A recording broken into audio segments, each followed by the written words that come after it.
Oh, how the mighty have fallen. Bungie have gone from being the absolute darlings of the game industry thanks to their work on Halo, and in just 4 short years they become one of the biggest laughingstocks, all with just Destiny 2. However, with the release of the new expansion Warmind, it looks like they're at least trying to change things for the better, and are no longer ignoring what criticisms people have to say when they do clearly screw up. But with that being said, Warmind is rather unique, in that when it comes to expansions, it's definitely no Curse of Osiris, and it does bring substantial improvements to the game, while also being genuinely good. Yet it's still a raging disappointment that doesn't do enough.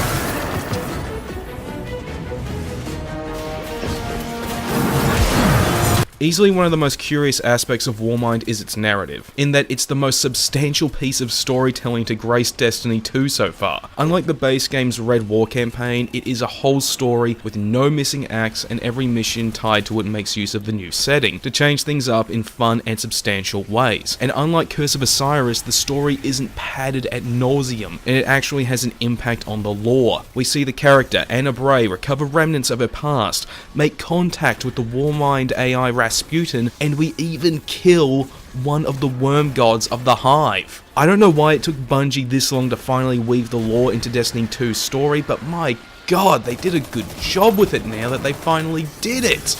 It's just a shame though that the story is even shorter than Curse of Osiris's. Curse of Osiris' story ran for a respectable 3 to 4 hours, and while the quality of the story was abysmal, it at least ran for as long as you could reasonably expect. Warmind, on the other hand, only has a total of 4 story missions and can be finished in 90 minutes. I cannot understand how anyone at Bungie's writing team could have looked at this and think this would have been seen as value for the expansion's $30 price tag. If the number of story missions were doubled and it went more into the finer details of the story rather than the broad strokes, then my statement of it being the most narratively satisfying story in Destiny 2 wouldn't seem so ridiculous despite it being true. But for what it's worth, what little story there is a lot of fun and can be fairly challenging on the gameplay side of things.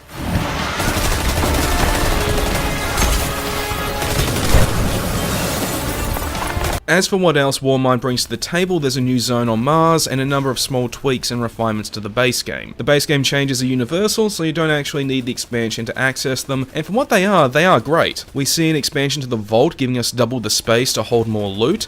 Exotics received an overhaul, making them greater rewards and actually worth pursuing now. We also have an emote wheel, so now you can customize more than just one emote. And best of all, the inclusions to the Crucible and general balance. The Crucible now features a private playlist, so you can at long last set up private matches with your friends with set parameters, and they even threw in a new free-for-all mode. Something I wasn't aware of, but if it's close to what Quake Champions free-for-all offers, then it should be balls of fun. The game also feels a little harder, with the encounters with enemies in the zones putting up better fights, meaning that if you thought the game was too easy, you can get a little extra challenge out of it and make the loot feel more rewarding. Hell, even the patrols almost feel like they're worth pursuing out of fun rather than flat-out monotony.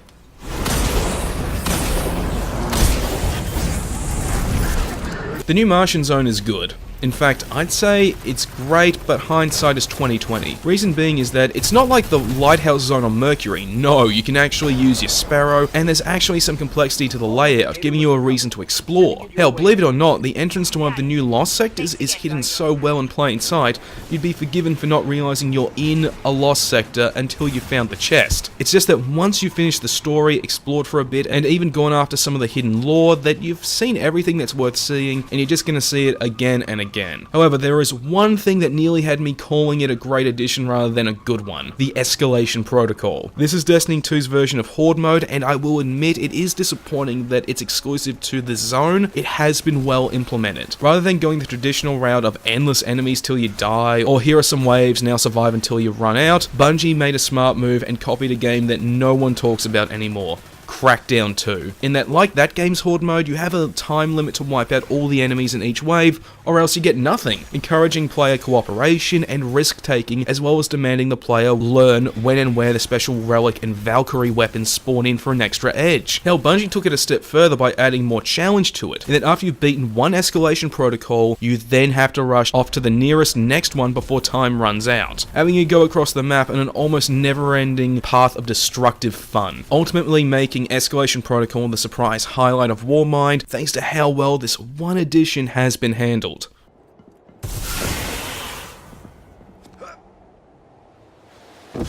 If you're still burned over how Bungie handled Destiny 2's launch and the controversies that followed, I wouldn't be surprised if you haven't come back for Warmind. The paltry length of its campaign and the recent revelations about its new strikes really don't help it justify its $30 price tag, and are perfectly good reasons to not even think about grabbing it. But for what it is a solid all-round package and a sign that Bungie are finally not just hearing community feedback, but taking it on board. What with the story not only taking lore into consideration during its short length, but adding a small extra layer involving a so-called heretic. If you want evidence that Bungie are trying to make Destiny 2 into something that can be somewhat forgiven for its shortcomings, then Warmind is worth picking up.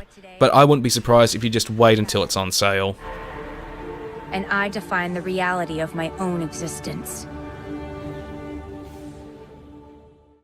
Well, it was nice to finally see Bungie take on board criticism for a change, wasn't it? Anyway, hope you guys enjoyed the video, and if you really liked it, then feel free to also subscribe to my channel. Now, for upcoming game reviews, I am going to have part 2 of my Final Fantasy 15 review out. I'm going to try to get some work done on some movie reviews like Infinity War, and in the near future, Deadpool 2, and at some point, Solo: A Star Wars Story. And for next month, I'm planning to take a look at the upcoming RPG, Vampire.